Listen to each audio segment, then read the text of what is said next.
The following is a Productions original series.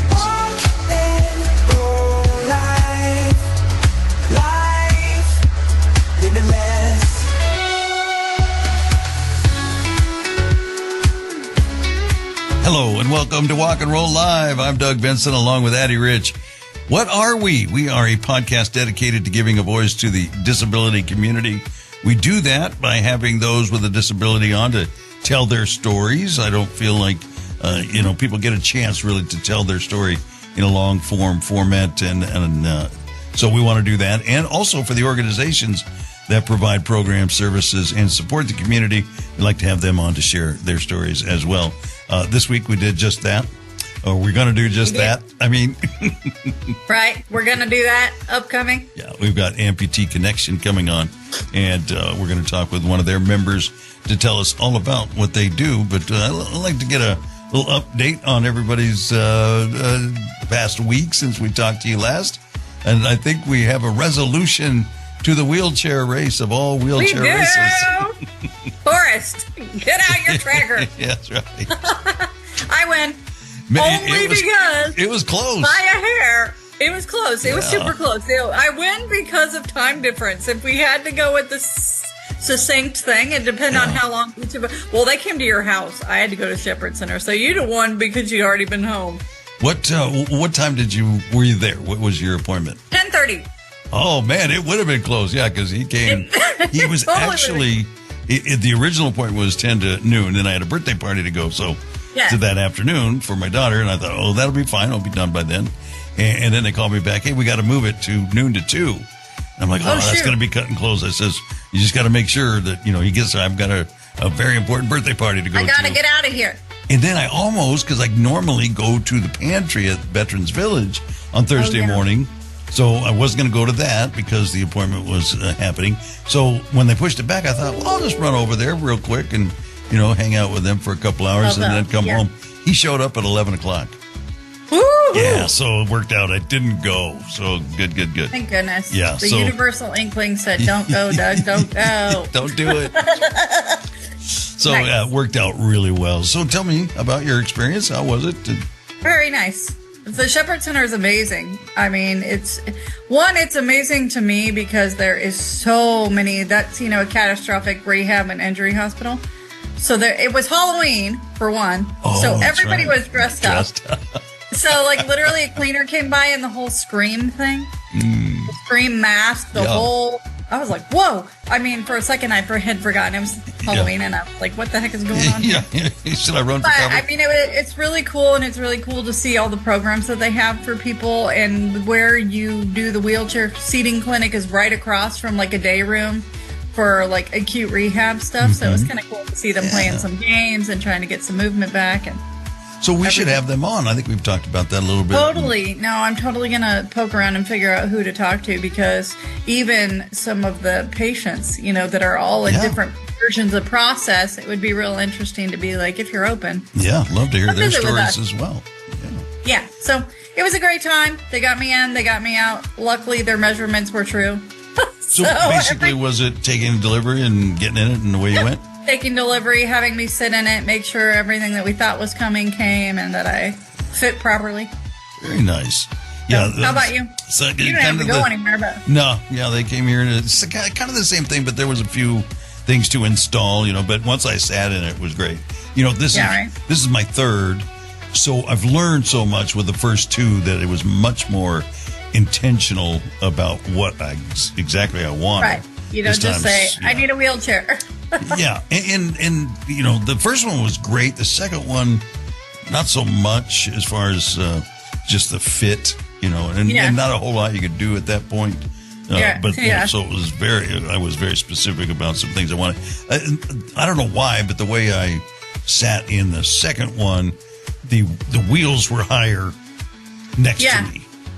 So in the first one, they were down farther, and it's just more of a ergonomic kind of a position. Yeah. So all of our discussions. You're like, don't do that again. Do this. Don't do that again. Yeah. In our discussions, we're like, I want those down further, and we had a lot of discussions with the guy that was But it's amazing how talented all the people are to really understand like what we need and like the ergonomics, and they like even them being able-bodied themselves, they're so versed in the chair. They're like, do you want this? Do you want this? Do you need this strap? Do you want that? So super cool. It's a little odd, especially because this company they came for a repair a couple of years ago on the other chair that kind of started this whole process, and I was really impressed by how much knowledge and sensitivity that he had as an able-bodied person.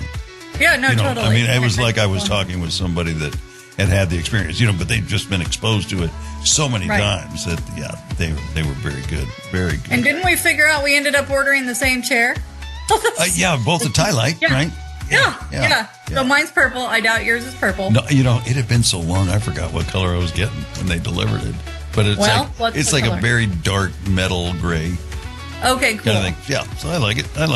And then I got a smart drive with it, which I had a smart drive before, but at least for 2 years, it's just been going through this thing when it just shuts on and off it whenever it wants, so. Yeah. And generally the off, as you can imagine how things go, the off is when I need it most, Right, you're like, I'm exhausted. I'm stuck here. I'm stuck here. Yeah. Or I need to go up this hill. Nope, not with me. But anyway, so it's great. And then a couple of birthday parties. It was That's what I was going to say. I am most curious about the, was it 111 or the 11? 111. I was like, don't let me mess that up. Sorry, little bit. Never, that was kind of a topic at the birthday party. Well, there were two. There was one at Grandma's house on Thursday. Right. We all got together. That was their actual birthday. So got together there and had cake and ice cream and, Saturday was 111, right? Sunday. Yeah, Sunday was 111. Okay. Yeah. Because I went to soccer on Saturday, which that was a cold day. The weather was kind of going back and forth. Yeah. One nice day and then one cool day. She's the granddaughter. Yes. It's so cute because they're 5.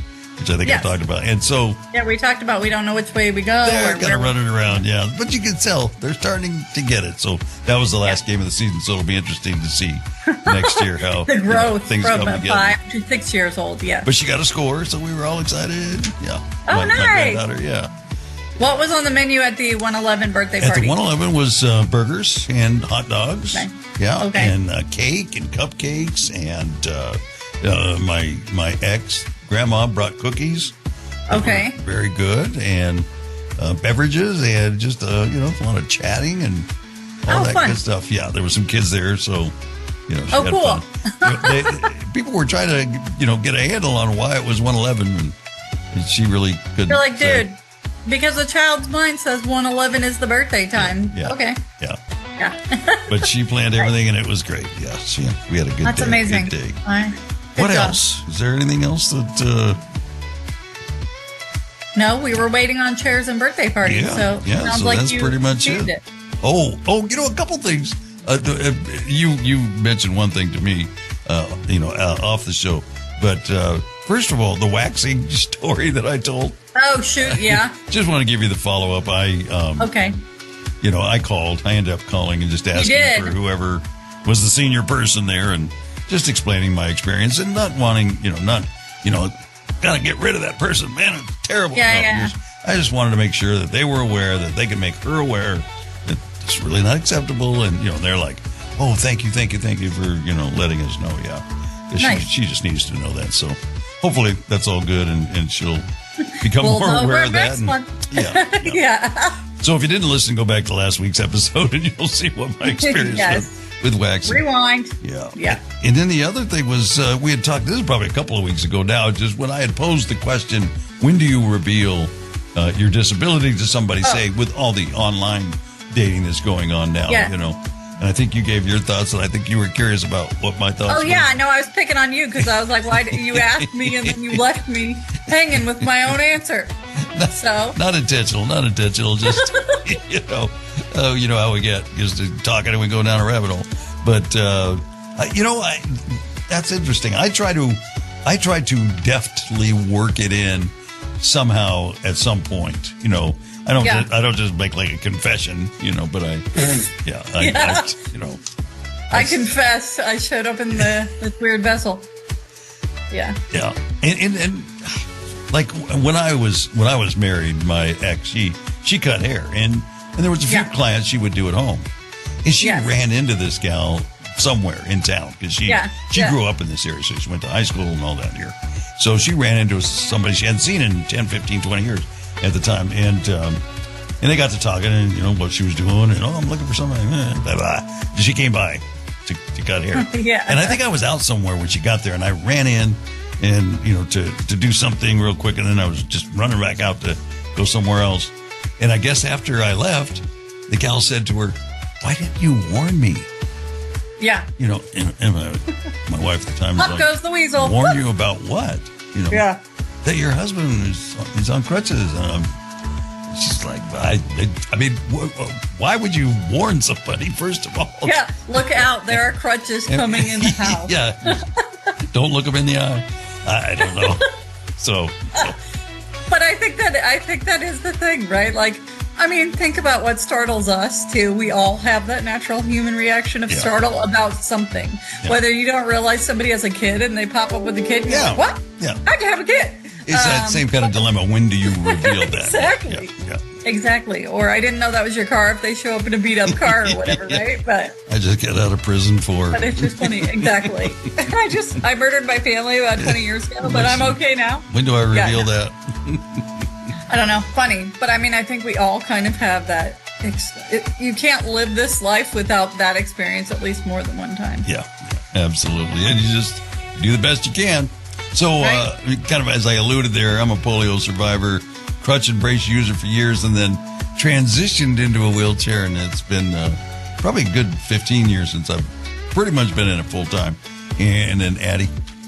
I have cerebral palsy, born with that, and use a walker a lot of the time when I go out and about, but now transitioning more to wheels. So I'm glad I won that race. I will wear that crown proudly as I wheel through the world. And so you're kind of transitioning now, right? Mm-hmm. So where would you say you are in that? Like, I don't know if I want to get into percentages or, I mean, right. So around the house, or you still walk? I have used it when I had my back surgery in 1991 and had to learn to walk again. I was in it fully for a while. Mm-hmm. And then as I regained like walking and whatever, I didn't have to use it near as much. But now as I'm aging, and I go out in public or whatever, my husband's not with me or I don't have my walker, I feel more comfortable in my wheelchair because I don't want to fall. Yep. Or something like that. So if there's any distance or like traveling where I'm not going to have a accompaniment. Yeah. Fully relate. But I definitely feel it coming to the place where walking around is just not going to be my gig. Yeah. So we're getting prepared. Fully get that. Well, speaking of transitioning, thank you for listening to us last week. Yes. At showtime, we were sitting here waiting for our guest to kind of click in, and then I texted him to say, "Hey, what's up? We're waiting for you," and he let us know that he has a medical issue that he was attending to. He was in the hospital. So so we said... So what do you say to that? Well, hurry up and get on here? No. Let's see if we can chat for 20, 30 minutes, which we generally do before we start recording the show. Exactly. Now everybody just got to come into our brains for 40 minutes. So thank you. Thank you for listening to us, and hopefully we made some sense. Or at least hopefully I made some sense. Addie always makes sense. Nah, depends. All right. Well, coming up today, it's an interview with Luis Ovando with Amputee Connection. So we'll kind of find out what kind of programs and services they offer, his story, and so much more after this word from Agyar Professional Training. At Agyar Professional Training, we know that your greatest asset is your team. Investing in their development, knowledge, and happiness is essential for your business's success and growth. To achieve new heights, it's important to hire intelligent, talented individuals and empower them to excel in their areas of strength and passion. Agyar is committed to transforming your employees into happier, more productive, and fulfilled individuals. When your team thrives, your business prospers. Wise leaders understand that providing team members with opportunities to shine in their strengths unlocks untapped potential. Elevate your team with Agyar Professional Training and witness the growth of your business. You're listening to Walk and Roll Live Disability Stories.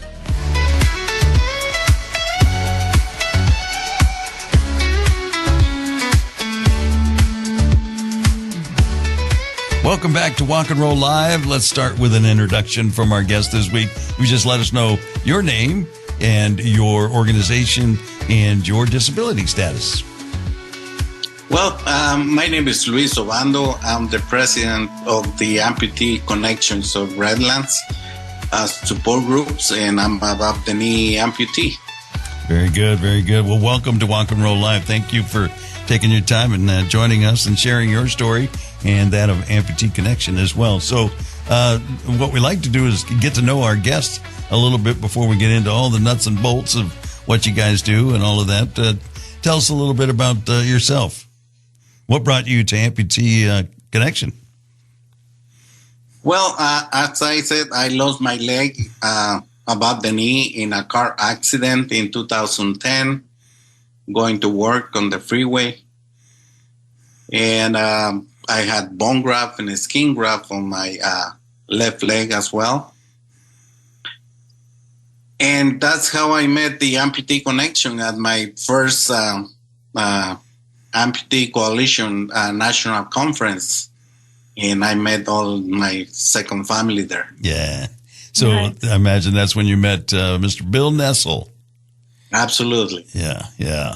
Bill, I got to know him, interviewing him at the radio station that I was at for a community affairs program that I hosted. Good guy, full of energy. I think one of the first things we went, he contacted me, and we went down to it was the Santa Ana riverbed, and they had a bike trail, but they closed it off and it wasn't accessible to wheelchairs. So we went down there to kind of plead our case. So that was one of the first interactions I had with Bill. Good guy, good guy. So how in the early days, now you're doing like peer support, right? Yes. For new amputees. So that's one of the first services that you came in connection with? Yes, absolutely. Amputee Connections, it's an all volunteer amputee information support group and resource group, and it's a non-profit organization, and that we support new amputees and existing amputees to try to normalize their life now that they start a new path of Their new life, their different life, right? Absolutely. Believe it or not, it's a new life that they begin. Yes. So were you connected with that in the beginning, from the beginning of your injury, or you found that after being released from the hospital, I would assume, and going through that process, or how did that work? Well, I met Amputee Connections in my first conference, Amputee Coalition Conference, as I said.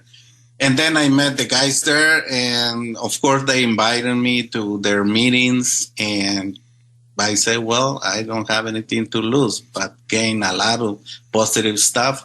So I started to go to their meetings, and believe it or not, I changed the way I was thinking, because I really was having bad thoughts about my situation. And when I saw that I was not alone, everything changed. And in 2011, I became the first certified peer visitor bilingual in the support. Oh, cool. Spanish and English, English, Spanish. And from there on, I'm still there. In 2015, I became the vice president of the group. And in 2019, because the passing of our great leader and mentor, I became the president. You picked up the torch. Yes, I took the charge. That's awesome. So what kind of things did they help you with in those early days? Well, basically, it's emotional support. That it's the basic support that we should get in the early days after the amputation, because that's what it hurts the most, at the time of the amputation. And I did not have that support at the beginning. Mm-hmm. Everything could be could have been easier for me, but hey, I'm still here, and now I'm supporting new guys, and to make their new life easier. Do you feel like they've made improvements in that since you had your injury, reaching out to people earlier so they don't have to go through some of the things that you went through? Well, absolutely. We increase our network, and we are, in more platforms.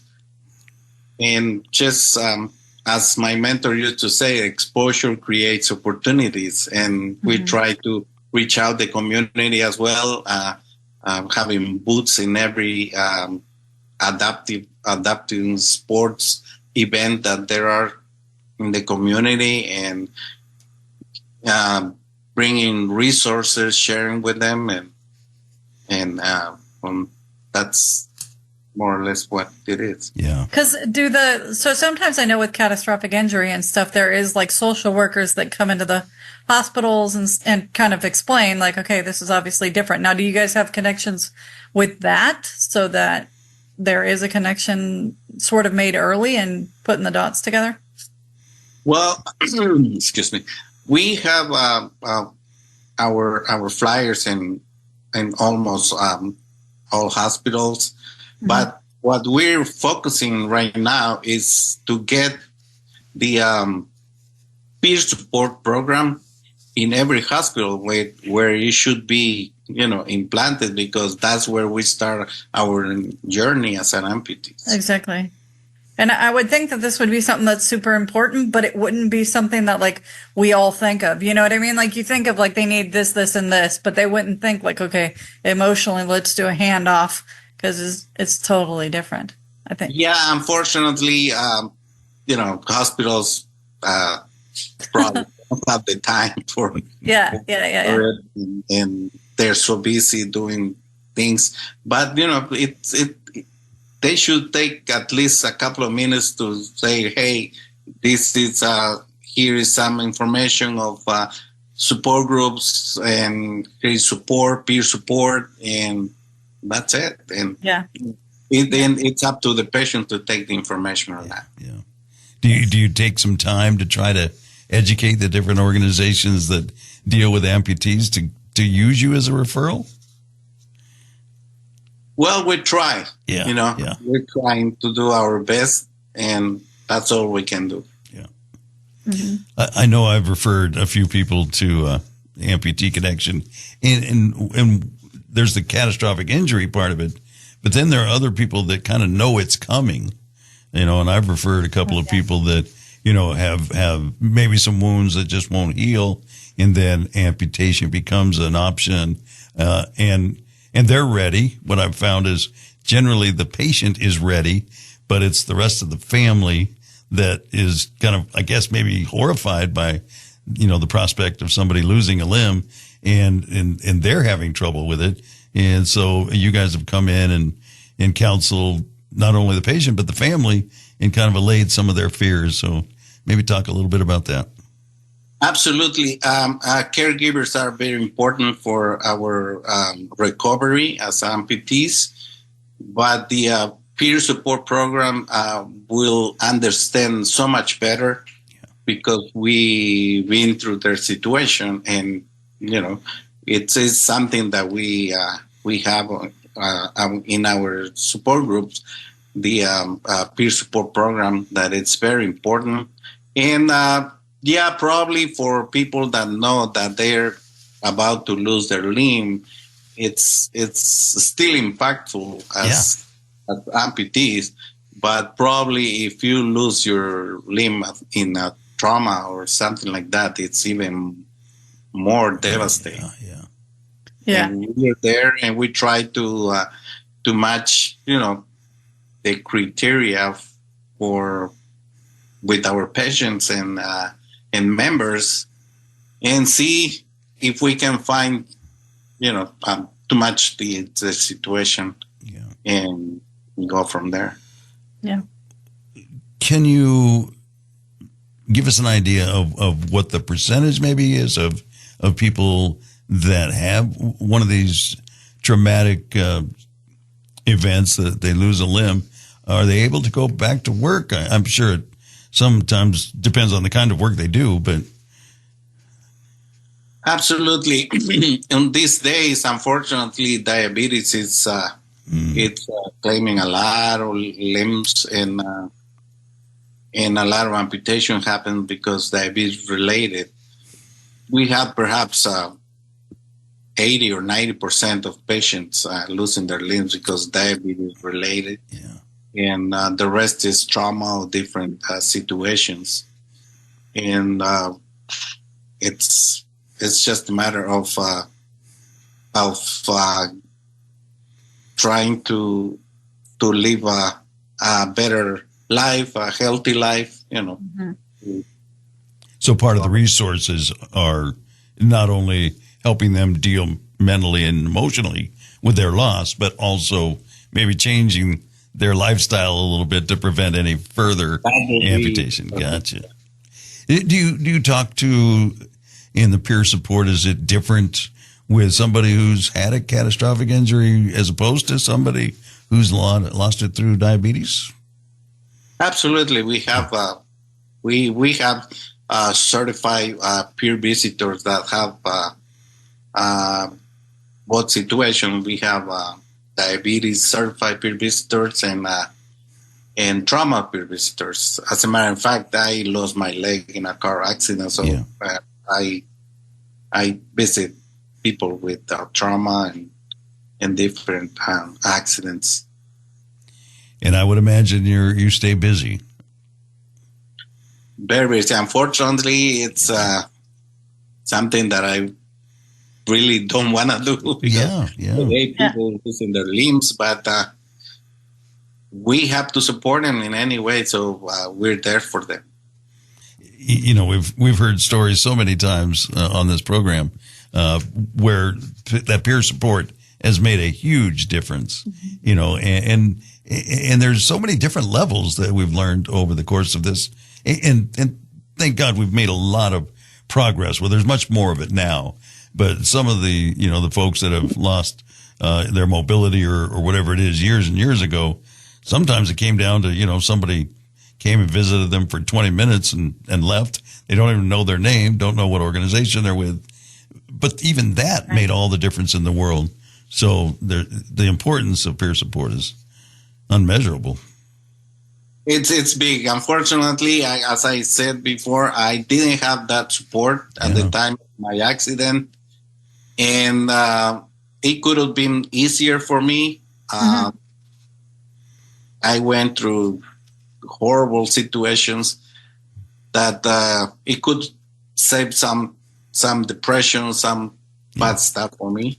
But I think that, thanks God, that we are kind of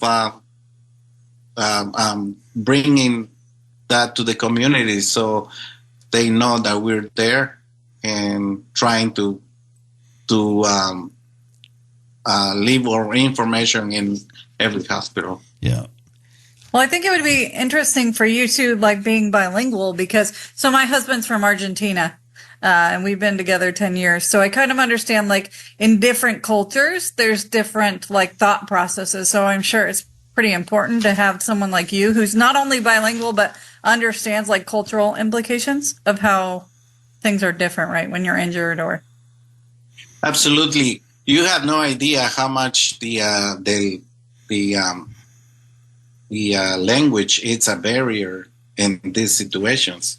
Because in our culture, when you have an amputation, it's a big taboo. You don't talk about it. Yes. You don't look for help. You just stay home or just abandoned from their family and relatives, Yeah. But there is help, and as a matter of fact, we have a support group online in Spanish right now that we're trying to promote and have available for people who does not speak Spanish. Yeah. Yeah. So like I say, I mean, I think that's a whole nother element, right? It's just culture versus injury and things. So that's super cool, because I think having that available is huge And if you were to go to the hospital or whatever and like sort of explain what's going on, because typically I assume that's often missing. Yeah, absolutely. Yeah. So in the support groups, people share their stories and get other perspectives to kind of give them an idea they're not all alone. What are you trying to achieve there?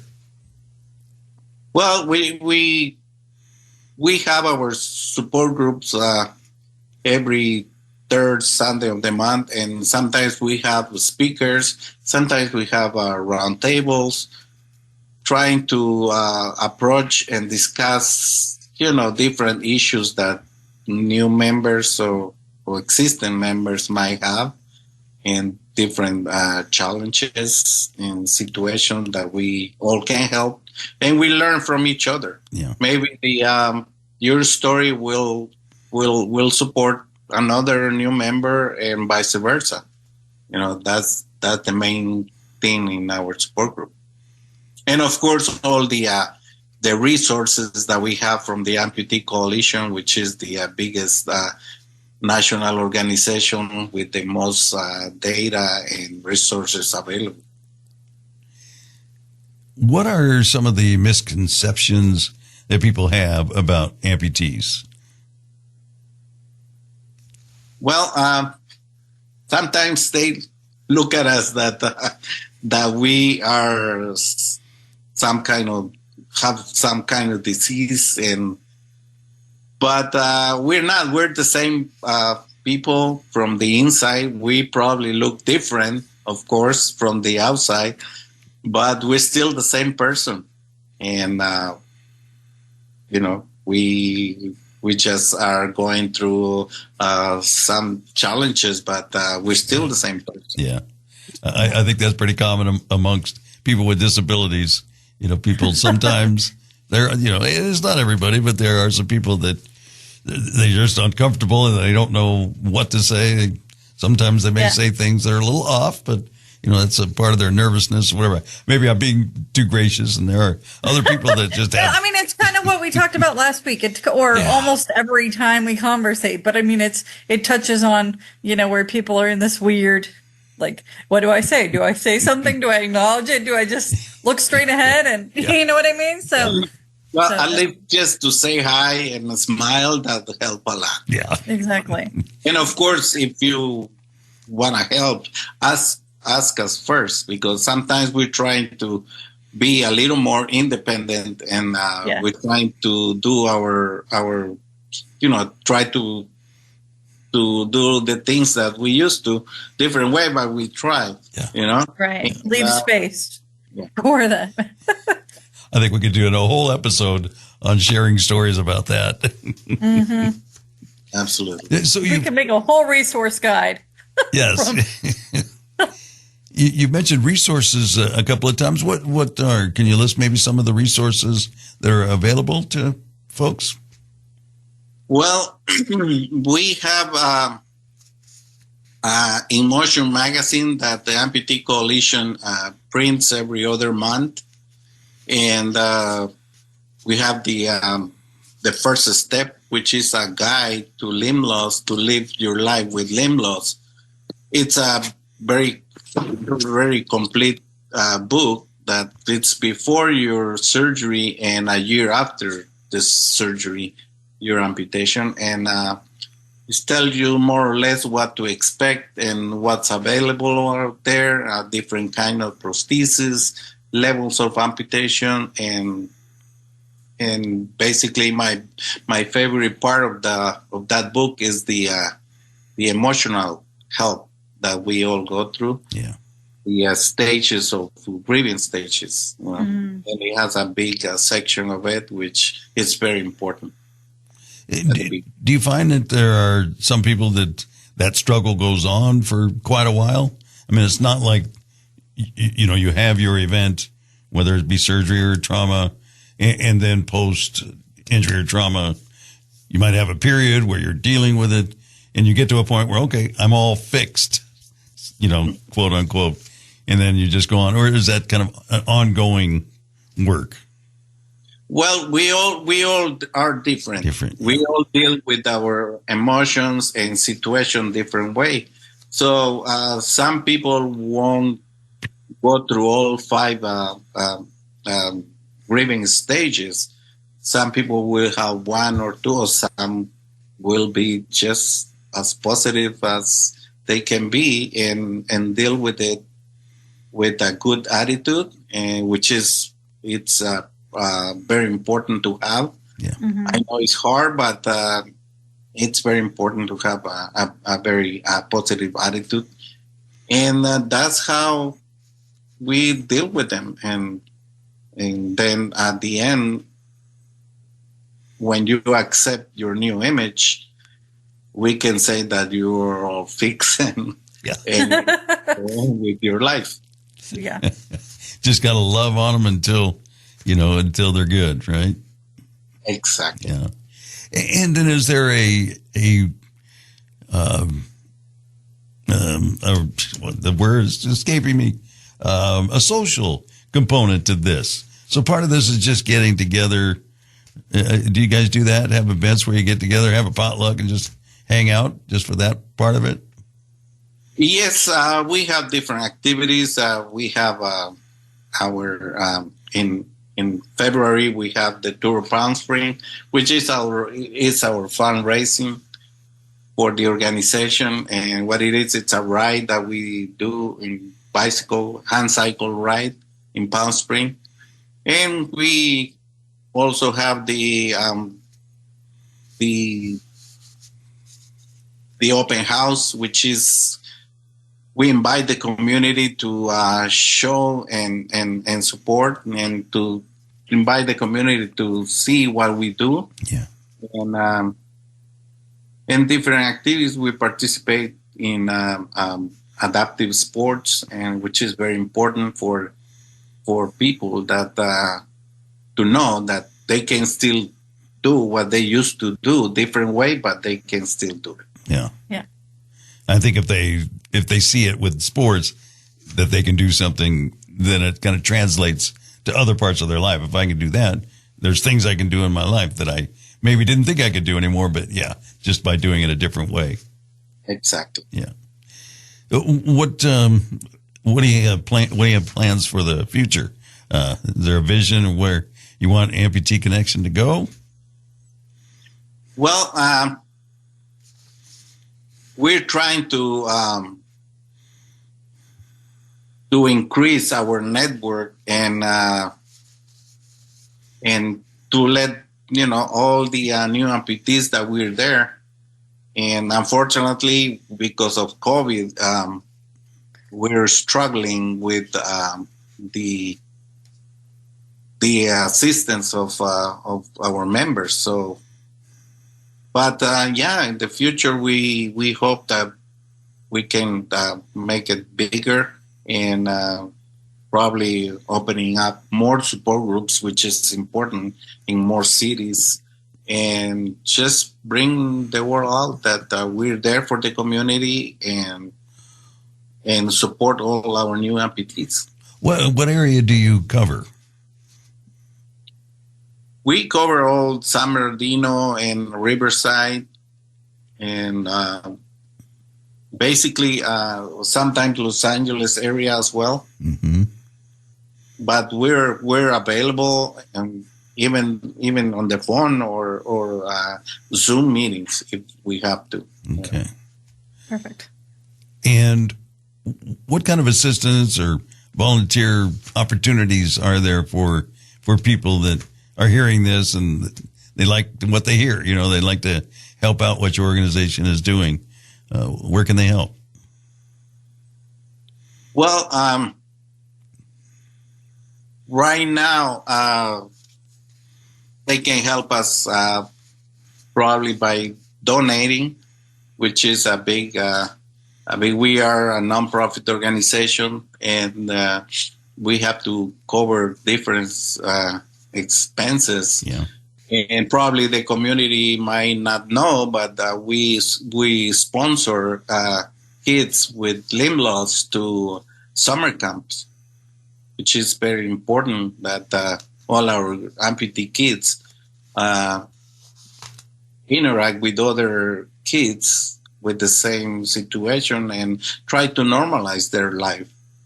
And we also help our members to go to different educational events that are there available for them, like the Amputee Coalition, National Conference, the Ability Expo at Los Angeles, and different events that there are there available for them. Yeah, I hadn't even thought of children.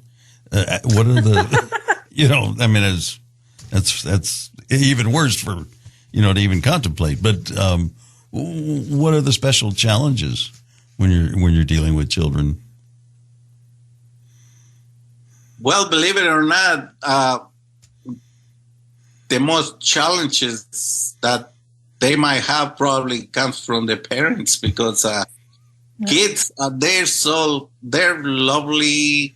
They just fall and get up and keep running, and so they're okay. They're cool with it. Yeah. They're resilient. Yeah. Yeah. And probably the parents are the ones who are struggling, and I don't blame them, because they think of the future of their kids. Yeah. But there is help, there are grants, there are organizations that helps especially kids. Good. Yeah, Addie and I can relate to that. We grew up with this. I'm a polio survivor. Addie, I have cerebral cerebral palsy. Yeah. So, so from my earliest memory, and Addie was born with it, it's, so we had parents, luckily, thank goodness, that pretty much treated us like our siblings, our other siblings. So we don't know any different. And I'm sure it was very, very tough on my parents, especially in those little kid ages, when we would have challenges and, be crying. Little kids, they don't care where they are or what's going on. They have needs.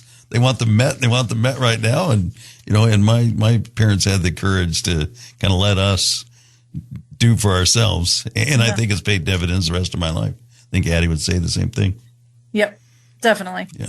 And I love that about kids, though it is true. Yeah. We talked about this, was it even last week, when we were saying that, kids are not prejudiced. It's the parents that teach them to believe a certain way. So even with the kid, they're like, oh, cool, you only have one leg? Awesome, let's keep on keeping on. The parents are like, oh, that kid has one leg.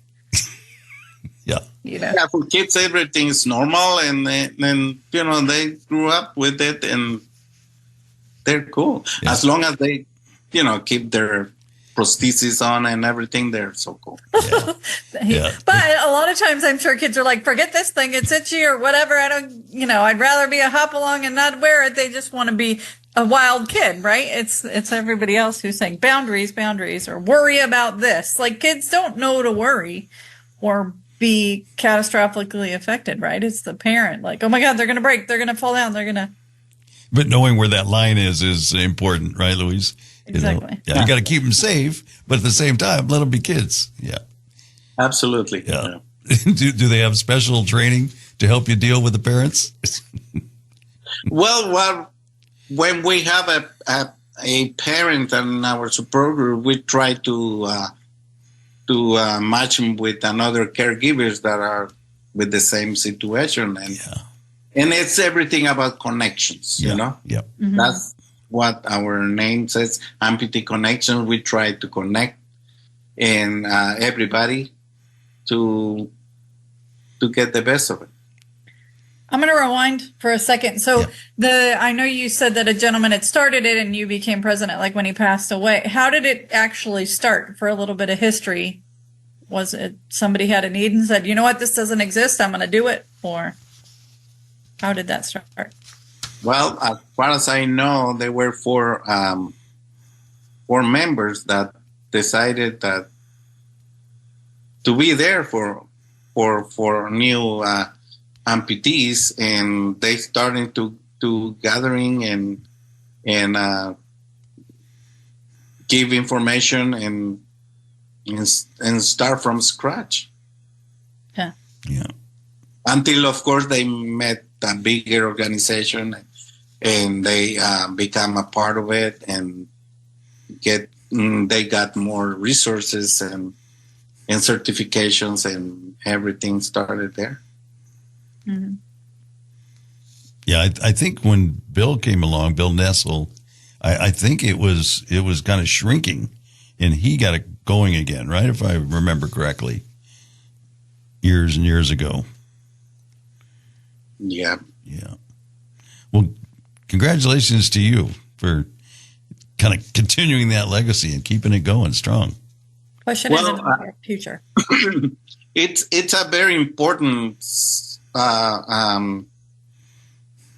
program or organization that, and as a matter of fact, there is the only organization that survived, the COVID-19 situation, because we're still meeting, and other support groups unfortunately don't have the same situation.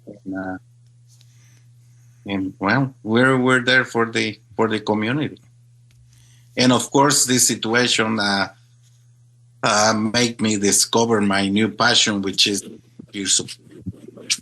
Yeah, that's awesome. Yeah, can tell that's what motivates you. That's awesome.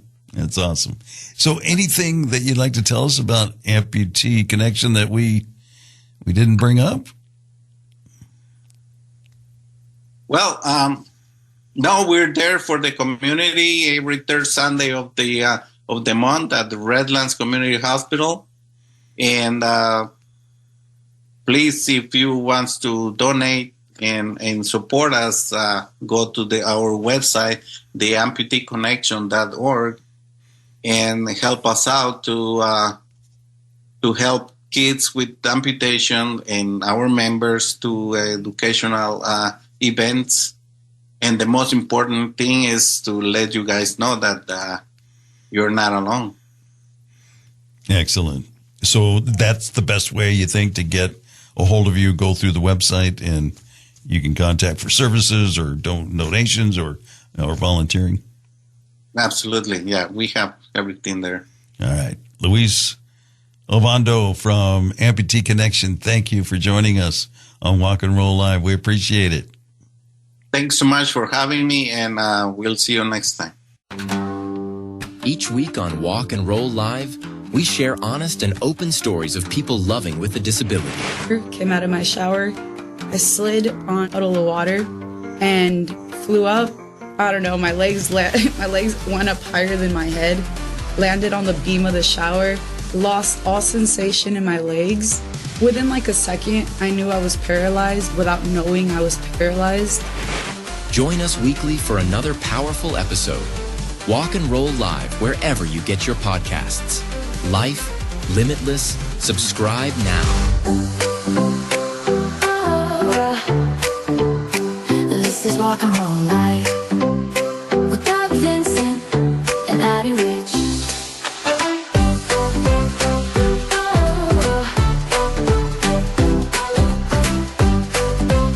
With Doug Vincent and Abby Rich.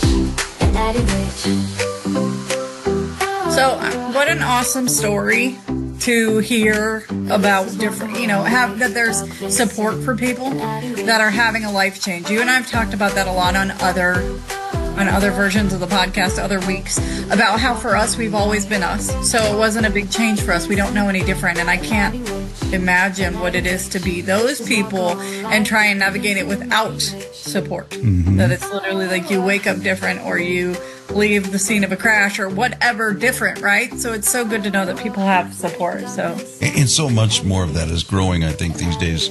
More organizations that offer that, understand the importance of it, and really how much it can impact an outcome and make it much more positive. For sure. Yeah. I mean, I think that's what's so fascinating too, is with him being a firsthand survivor, he can speak from experience. He's not just like, I'm passionate about this, so I got into this. No, he's lived it, and he showed the difference between not having support like that and then being support like that. And generally in the guests that we've had on, we've heard variation on that story a couple of times, and it's generally been more of the people that were injured, 30, 40, sometimes even 50 years ago. We've come a long way. There's much more of that now, but there's still work to be done.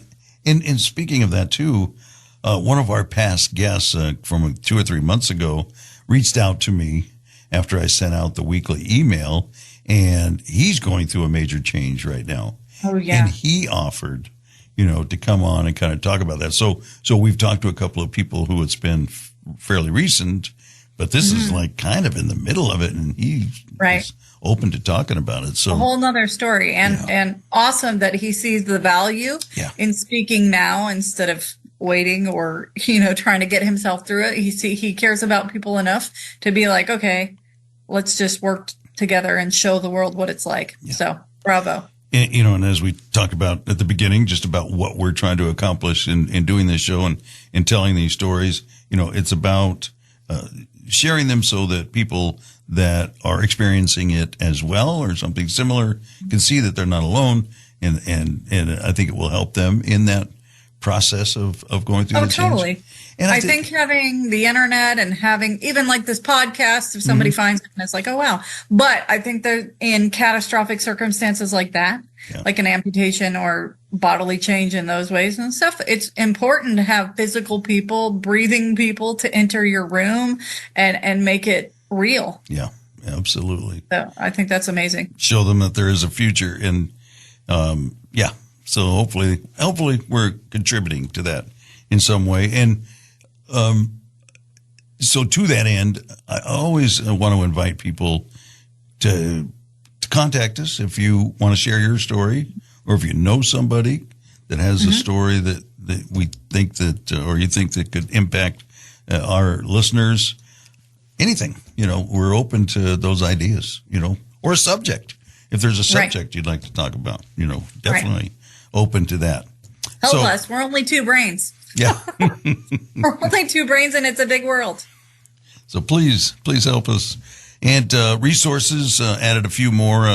Amputee Connection is on there on our resource page, and so much more. And if there isn't something that you are looking for, let us know, and we'll try to hunt it down and get it on.